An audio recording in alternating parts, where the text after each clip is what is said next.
Bismillahirrahmanirrahim. Assalamualaikum warahmatullahi wabarakatuh. Anak-anak sekalian, jumpa kembali pada mata pelajaran fikih kelas 6. Anak-anak sekalian, kita masuk di bab kedua, masih sama dengan pertemuan yang lalu, yaitu tentang haji. Bersama-sama anak-anak, sebelum mulai belajar, kita mulai dan doa belajar terlebih dahulu supaya aktivitas kita mendapatkan kemudahan dan ridho dari Allah.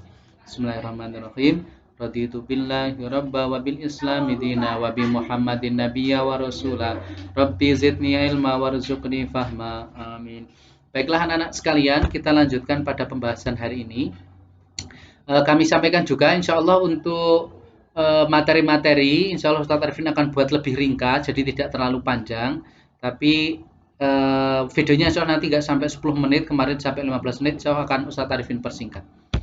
Nah, anak sekalian, kita mulai membahas tentang rukun. Di halaman 45 ada pembahasan yaitu tentang rukun-rukun haji, beberapa rukun haji. Jadi, sebelum masuk tentang rukun-rukun haji, anak-anak harus paham.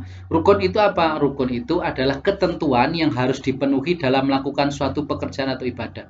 Jadi, kalau misalnya dikatakan rukun haji itu salah satunya ada ihram, kalau ihram ini nggak dilakukan atau nggak dipenuhi, maka nggak bisa haji dilakukan atau nanti tidak sah. Makanya rukun itu adalah ketentuan yang harus, perhatikan, yang harus dipenuhi.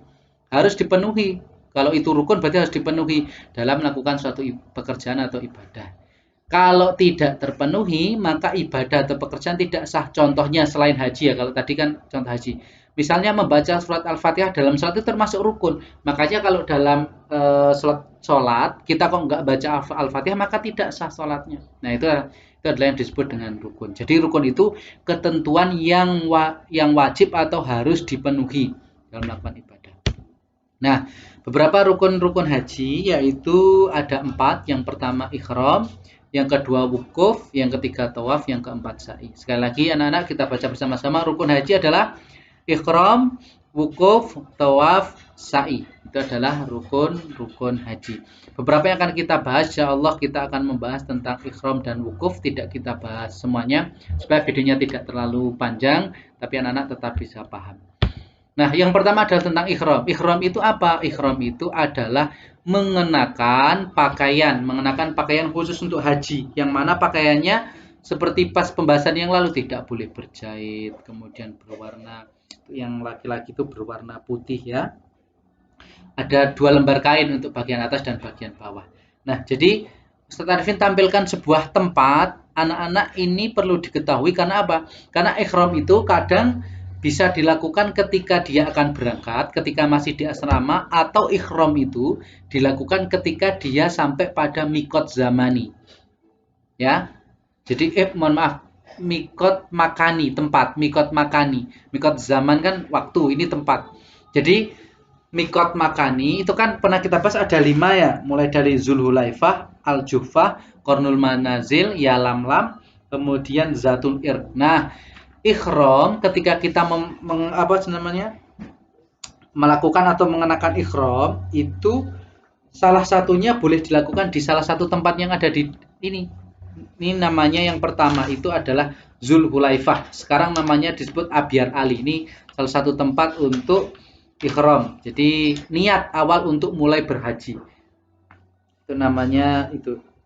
Kemudian beberapa tata cara ihram adalah mandi ketika akan mulai, bersuci berarti berwudu dari hadas maupun najis. Kalau hadas besar berarti harus mandi, memakai wewangian di badan, kemudian mengenakan kain putih untuk menutup badan bagian atas dan badan bagian bawah.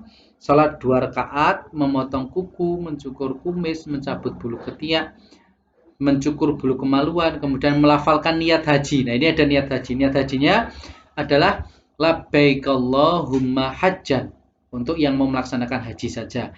Kalau mau melaksanakan haji sama umroh, labbaika hajjan wa umrotan, umroh.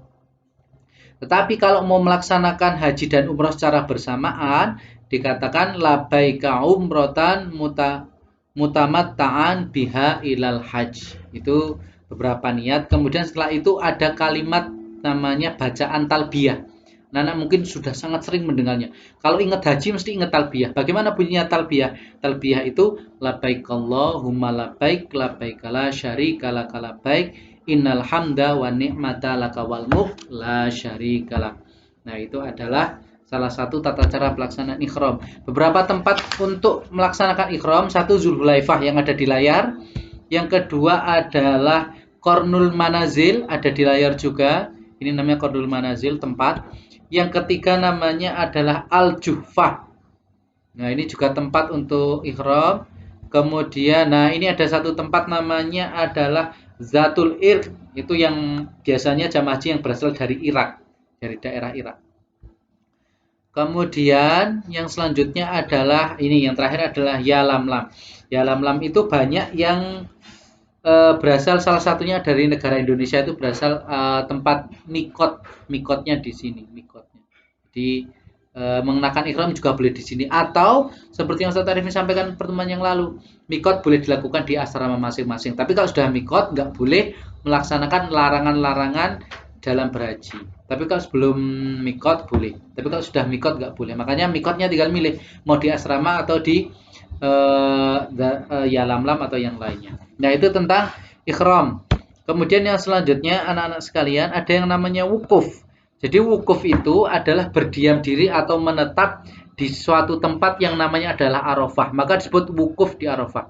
Ingat, wukuf itu adalah berdiam diri atau menetap di suatu tempat di mana dikatakan bahwasanya wukuf ini adalah puncaknya haji. Kenapa dikatakan puncaknya haji? Karena ketika wukuf, orang-orang dari mulai siang setelah sholat duhur sampai dengan matahari tergelincir atau terbenam itu mereka berdiam diri di tempat namanya Padang Arafah. Itu ada bukitnya juga, kemudian di situ sangat luas. Di situ untuk apa? Di situ itu adalah tempat untuk berdiam diri, bermunajat, berdoa, muhasabah, bertafakur. Jadi ketika di sana dikatakan sebagai puncak haji, ketika di sana orang-orang diminta merenung. Orang-orang yang berhaji itu diminta merenung. Tidak hanya merenung, alhamdulillah saya sudah sampai haji seperti ini, tapi diminta untuk merenung, saya itu hidup untuk apa? Allah menciptakan saya itu kenapa Allah menciptakan saya? Saya harus bagaimana? Saya harus kemana? Saya harus melakukan apa? Dan saya akan kembali kemana? Itu. Jadi dikatakan wukuf itu adalah puncaknya haji. Kenapa? Karena di saat itu orang-orang akan berdiam. Tapi ada juga orang yang tidak tahu, tidak tidak baik dalam melaksanakan syariat, sehingga dia ketika melaksanakan wukuf itu malah ngobrol dengan teman, menikmati pemandangan, itu menikmati sambil ngobrol, tidak zikir kepada Allah, tidak, tapi dia malah menghabiskan waktu dan melakukan hal yang sia-sia, mungkin malah eh, bermain-main dan lain sebagainya. Maka tidak boleh. Maka wukuf ini adalah pelaksanaan untuk orang-orang bermuhasabah, yaitu pada tanggal 9 Zulhijjah. 9 itu pas kita puasa Arafah, orang-orang yang di sana itu sedang wukuf. Kalau kita puasa Arafah, orang yang sana sedang wukuf. Nah, anak-anak bisa lihat gambarnya, ini adalah proses atau momen atau gambar ketika orang-orang sedang wukuf di Arafah. Bayangkan, berjuta-juta manusia berkumpul menjadi satu dengan pakaian yang sama, berada di satu tempat yang sama, namanya adalah Padang Arafah. Di sana orang-orang bermuhasabah, berdiam diri, zikir, mohon ampun, memikirkan kembali saya itu siapa, saya itu apa, saya itu untuk apa hidup. Nah, beberapa contoh tuh bisa dilihat, ini adalah proses ketika wukuf di Arafah. Dan Arafah ini merupakan salah satu tempat di mana Nabi Adam diampuni setelah dia melakukan dosa. Jadi ini adalah tempat Nabi Adam diterima taubatnya. Nah, itu adalah tentang wukuf. Jadi pertemuan hari ini supaya tidak terlalu panjang, kita membahas dua hal. Ingat, rukun haji yang pertama udah kita bahas apa tadi? Ihram. Apa?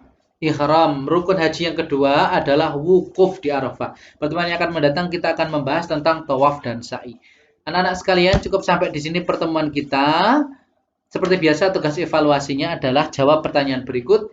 Jelaskan kenapa wukuf itu keliru ya. Jelaskan kenapa wukuf dikatakan sebagai puncak haji. Tulis jawaban di buku tulis fikih dan kirimkan hasil tugas ke WA Ustaz Arifin di foto. Anak-anak boleh mencari sumbernya dari beberapa internet yang Ustaz Arifin kemarin sampaikan. Sumber-sumbernya yang penting jelas. Dan atau menyimak dari penjelasan kemudian jawabannya ditulis juga boleh. Nah, itu untuk pertemuan kita hari ini. Kita tutup bersama dengan doa belajar. Allahumma arinal haqqa haqqa warzuqna tibaa warinal batila batila warzuqna jitinaba. Saya Arifin akhiri. Assalamualaikum warahmatullahi wabarakatuh.